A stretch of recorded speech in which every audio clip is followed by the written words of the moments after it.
Welcome to this explainer. Today we are going to unpack the deeply human side of leadership. We'll be drawing on William J. Crockett's incredibly insightful work to explore a fundamental truth.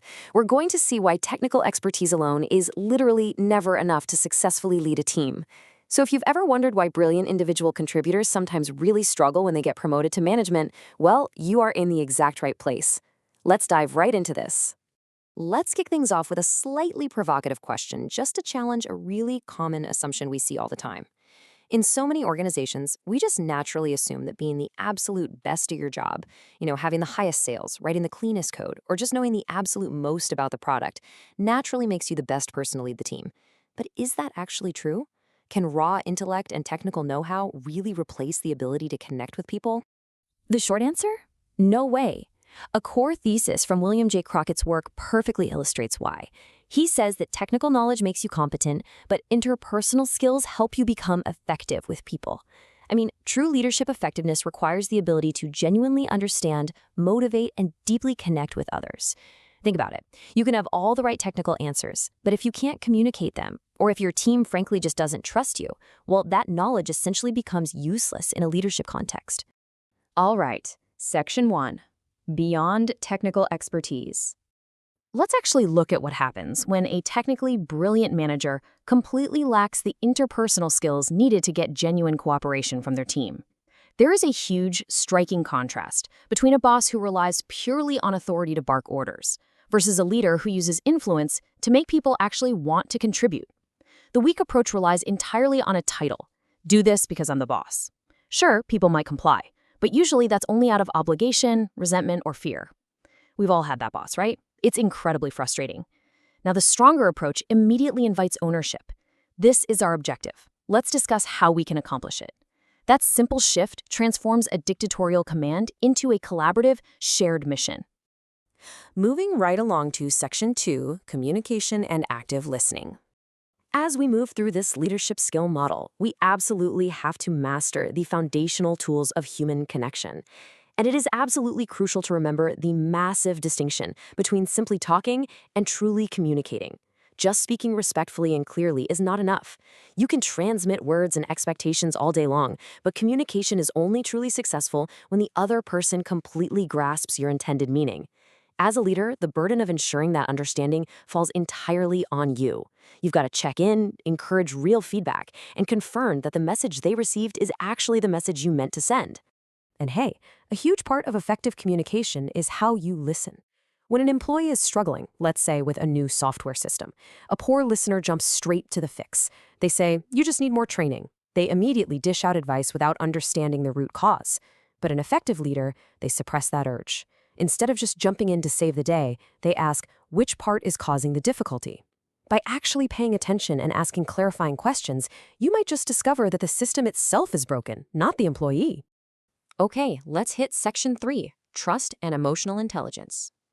Once communication is established, a leader can use it to build the ultimate foundation of their authority, which is trust. And building trust requires emotional intelligence. Fundamentally, that means you must recognize and control your own emotional response first, before you ever try to solve a problem. If an employee makes an error, reacting with immediate anger only makes the situation vastly worse. It just breeds fear and makes people want to hide their future mistakes. On the flip side, a calm, emotionally intelligent discussion helps you identify the actual root cause of the failure. Calm honesty builds real trust and actually prevents the mistake from happening again. This dynamic is a total game changer when it comes to giving feedback. Feedback should always be an empathetic tool to help someone improve. Saying, "You're doing a terrible job," well, that's just a destructive personal attack. It completely discourages and alienates the person on the receiving end. But a constructive approach, that changes everything. The information is good, but the report could be organized more clearly. It's specific, it acknowledges what is actually working, and it offers a clear, supportive path for development. Goal-oriented feedback builds trust and confidence, while personal attacks just destroy it. Which brings us to Section 4, Navigating Conflict and Teamwork. As trust builds, leaders can guide their team to achieve so much more together than they ever could separately. But bringing different personalities together, that means navigating inevitable conflicts. Conflict is completely unavoidable whenever people work together. But when you're handling a disagreement or dealing with a difficult colleague, you have to completely avoid personal attacks like, "You're always difficult." That immediately puts the person on the defensive. Instead, focus purely on specific behaviors and their consequences. By pointing out that a lack of communication causes delays, you are separating the facts from the emotions. You're attacking the problem, not the person, which makes finding a collaborative solution far more likely. Now consider this super interesting, kind of counterintuitive concept: dynamic subordinancy. Leadership isn't just about being the person in charge. To lead well, you must know how to follow well. Understanding what it actually feels like to support a leader, to raise concerns appropriately, and to take initiative from below makes you a vastly more empathetic and effective leader yourself. Good leadership and good followership are just deeply, deeply intertwined. Let's look at Section 5, Real-World Leadership in Action.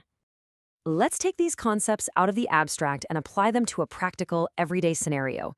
Imagine you are running a busy healthcare organization, like an eye clinic, and you are facing a serious delay. Patients are constantly complaining that wait times are simply too long. A poor leader might just throw their hands up, blame the staff for being slow, and treat it as a failure of effort. But a truly emotionally intelligent leader takes a much more structured, analytical, and fundamentally human-centered approach. Look at how this workflow perfectly combines everything we've talked about. Instead of blaming, they listen to both the patients and the staff.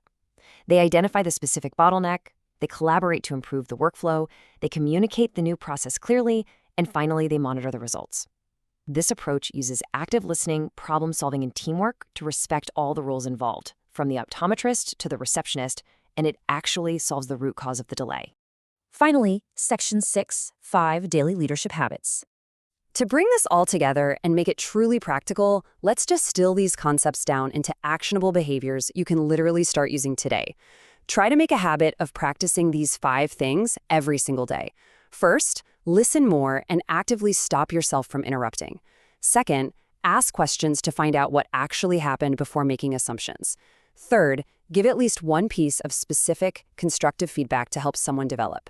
Fourth, deliberately appreciate someone's contribution, keeping in mind that people on your team are motivated differently, whether that's by recognition, meaning, or independence.